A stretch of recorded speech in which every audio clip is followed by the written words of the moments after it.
Engineer प्रत्यक्ष जाऊन त्या संदर्भातला निर्णय 15 दिवसाच्या आत करतील. शेतकऱ्यांना आपण जर रिलीफ नाही दिला तर ते उद्या काहीतरी जीवाचं कमी जास्त करतील. माननीय मुख्यमंत्री महोदय, ज्या प्रश्नाचा उल्लेख जयंतराव पाटलांनी केला, असे आपण सोलरवर शेतकऱ्यांना दिवसा वीज देण्याच्या संदर्भामध्ये आपली सरकारची योजना निश्चित स्तुत्य अशी आहे की ज्याच्यातून दिवसा शेतकऱ्यांना कमीत कमी 10 तास विजेचा पुरवठा होईल. परंतु काही ठिकाणं अशी आहेत की समजा शेतकऱ्यांनी एकत्र येऊन या विषयाच्या संदर्भामध्ये मी आपल्याला स्वतः भेटलो होतो, आपण काही आदेशही दिले होते, परंतु 10 सोसायट्यांनी एकत्र येऊन बँकेचं कर्ज आणि स्वतःचे पैसे, घरातल्या महिलांचे दागिने वगैरे गहाण ठेवून लिफ्ट ऑलरेडी केलेले आहेत आणि आता त्यांना कुठल्याही परिस्थितीमध्ये डायरेक्ट वीज डिस्कॉमनी वीज देण्याच्या ऐवजी आपलं जे सोलरचं धोरण आहे त्या धोरणामुळे, आणि या लिफ्टचं पाणी कॅनॉलमधून उचलायचं, नदीतून नाही उचलायचं, म्हणजे ज्या वेळेला धरणाचं पाणी कॅनॉलला येईल तेव्हाच उचलायचं आणि ते पाणी पुढे 5 ते 6 किलोमीटर न्यायचं.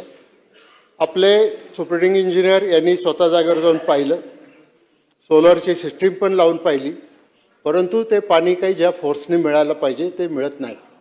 आणि म्हणून आपण एक विशेष बाब म्हणून मान्यता द्यावी असा रिमार्क पण MDंना दिला होता, परंतु त्याच्यात अजून काही पुढे कारवाई झालेली नाही.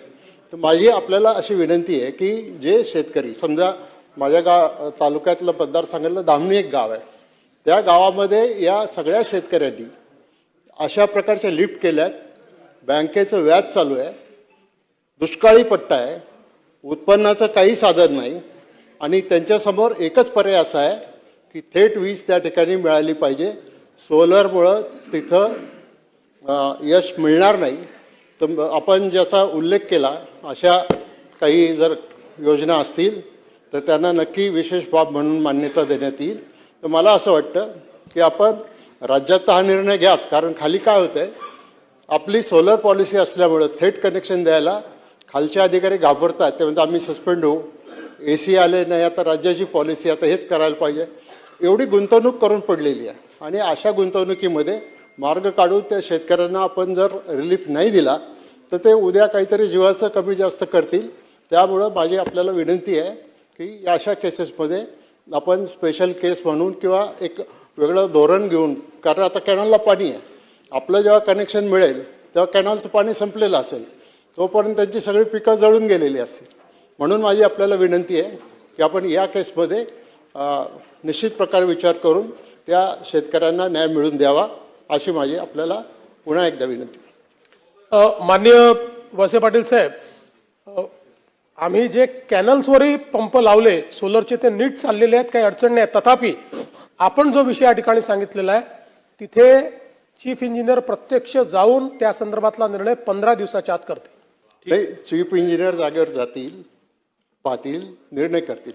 आपण आत्ता जयंतरावनी प्रश्न जो विचारला त्याला उत्तर देताना अशा केसेसमध्ये आम्ही वेगळा विचार करू असं म्हटलेलं आहे. चीफ इंजिनियर सुद्धा उद्या काय सांगणार आहे की सरकारचं धोरण फक्त सोलरचं आहे, आम्ही थेट कनेक्शन देऊ शकत नाही. तिथं सोलरचे प्लांट वाढवायला सुद्धा जागा नाही, आता कॅनॉलवरच आपण सोलर सिस्टीम बसवलेली आहे.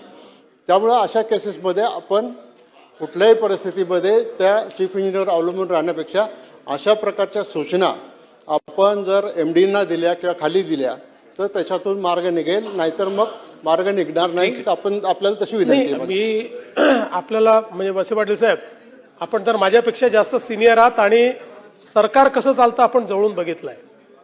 त्यामुळे सूचना दिल्या आणि अपवाद केला. अपवाद करायचा असेल तर त्याच्याकरता काही ना काही ती सिच्युएशन असेच झाली पाहिजे. वरिष्ठ अधिकाऱ्यांनी हा अपवाद करणं आवश्यक आहे अशा पद्धतीनं रिपोर्ट दिला पाहिजे. त्यामुळे पॉलिसीच्या बाहेर जायचं आहे म्हणूनच चीफ इंजिनियरला त्या ठिकाणी पाठवतो.